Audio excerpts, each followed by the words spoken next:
श्री शिवाय नमस्तो। आम के पल्लव की महत्वता को जरा जानिएगा, बहुत बहुत ध्यान दीजिएगा। आम के पत्ते देखे आप लोगों ने? अरे बोलो जम के तो बोलो। देखें, उसका प्रयोग कभी आप लोगों ने करा? आम के पत्ते का कभी प्रयोग कर कर देखिएगा। अभी तो नवरात्रि चल रही है, नवरात्रे में जब 5वां दिन नवरात्रे का रहे, चैत्री नवरात्रे का 5वां दिन रहे, और मान लो कि आपके घर में किसी बच्चे की, लड़के की या लड़की का या मंगल विवाह नहीं हो रहा हो या शादी नहीं हो रही हो, या उस लड़के लड़की के लिए बहुत प्रयास कर लिया आपने, उसकी शादी हो ही नहीं रही, अथक प्रयास आपने कर लिया और उसका मंगल विवाह नहीं हो रहा, तो ये देवी भागवत में स्पष्ट कहा गया है, देवी भागवत में वर्णन किया गया है, देवी भागवत में वर्णित किया गया, और देवी भागवत में कहा गया कि आम का जो पत्ते होते हैं, आम का जो पत्ता होता है, आम का जो पल्लव होता है, उस आम के पत्ते पर हल्दी और सिंदूर, इन दोनों से स्वस्तिक का निर्माण किया जाए। देवी भागवत का संवाद है, बहुत ध्यान देना महाराज। जिन कन्याओं का विवाह ना हो, पंचमी के दिन, नवरात्रे की कोई सी पंचमी, मतलब जो पंचमी तिथि पड़ेगी, कोई भी नवरात्र हो, चाहे वो 4 नवरात्र में से, चाहे वो पौष का हो, अश्विन का हो, चैत्र का हो, आषाढ़ का हो, किसी भी नवरात्र में आप कर सकते हैं। एक पान के पत्ते पर, एक ही पत्ते पर जो 2 स्वस्तिक बनेंगे, एक हल्दी का बनेगा, एक सिंदूर का बनेगा। बस अंतर इतना है, जो हल्दी का स्वस्तिक है उस पर कंकु के चावल, अर्थात रौली के चावल, रौली कुंकू के चावल रखना है, और जो सिंदूर का है उस पे हल्दी के चावल रखना है। इतना रखकर जिस लड़का लड़की का विवाह नहीं होता, उसकी हथेली पर रखकर उसका नाम और गोत्र बोलकर महाराज उसको ले जाकर नीम के पेड़ के नीचे उसको रख दिया जाता है। मात्र 3.5 या 4 महीने ऐसे रहते हैं जिसके अंदर उस लड़का लड़की का विवाह पक्का हो जाता है। जिसका विवाह नहीं होता केवल उसी के लिए, जिसका मंगल विवाह ना हो रहा, आम के पल्लव में शिव का वर प्रदान है, आम के पल्लव में शंकर का आशीर्वाद है, आम के पल्लव में शिव का आशीर्वाद।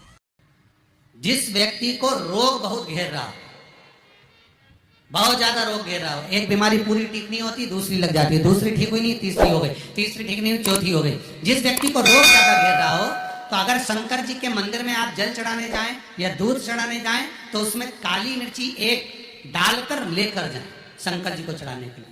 फिर धीरे धीरे रोग समाप्त होगा, दूसरा रोग नहीं घेरेगा, रोग समाप्त। काली मिर्ची शंकर को समर्पण करना। बहुत अलग अलग शिवलिंग बनते हैं महाराज जी। शिव महापुराण में तो वर्णन आता है काली मिट्टी का, लाल मिट्टी का, पीली मिट्टी का, सफेद मिट्टी का, वर्ण के हिसाब से भी वर्णन किया गया। सफेद मिट्टी का शिवलिंग ब्राह्मण को बनाना चाहिए, लाल मिट्टी का शिवलिंग महाराज क्षत्रिय को बनाना चाहिए, पीली मिट्टी का शिवलिंग वैश्य को बनाना चाहिए, काली मिट्टी का शिवलिंग शूद्र को बनाना चाहिए।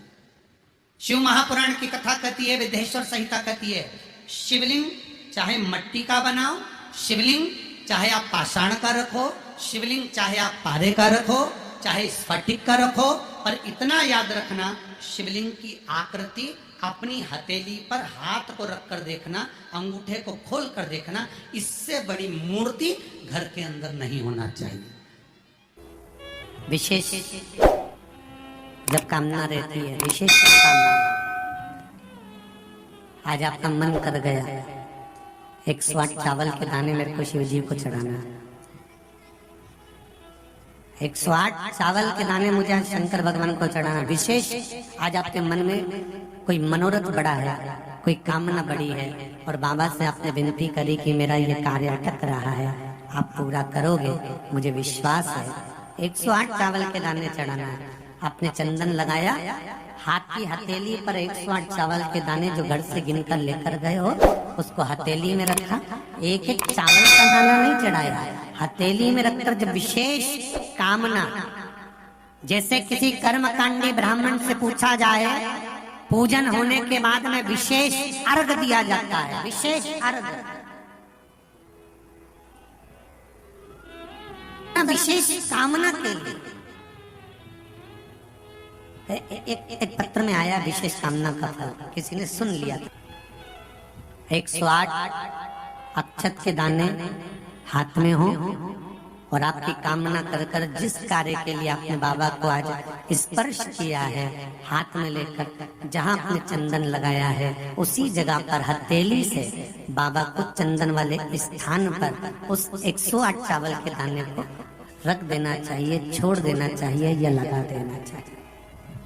विशेष अर्घ का महत्व किसी कर्मकांडी ब्राह्मण से अवश्य पूछना कि उसका फल क्या है।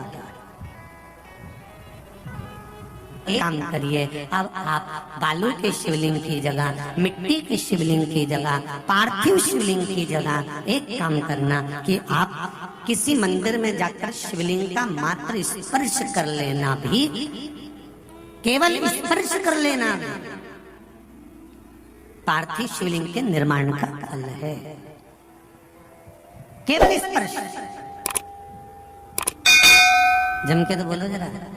तो शिवलिंग का मात्र स्पर्श, केवल छूना नहीं है। स्पर्श का मतलब होता है शंकर भगवान को आप चंदन ले गए हो कि नहीं ले गए हो, अष्टगंध ले गए हो कि नहीं ले गए हो, पर ये तो मुझे विश्वास है कि एक लोटा जल लेकर जरूर जाते हो।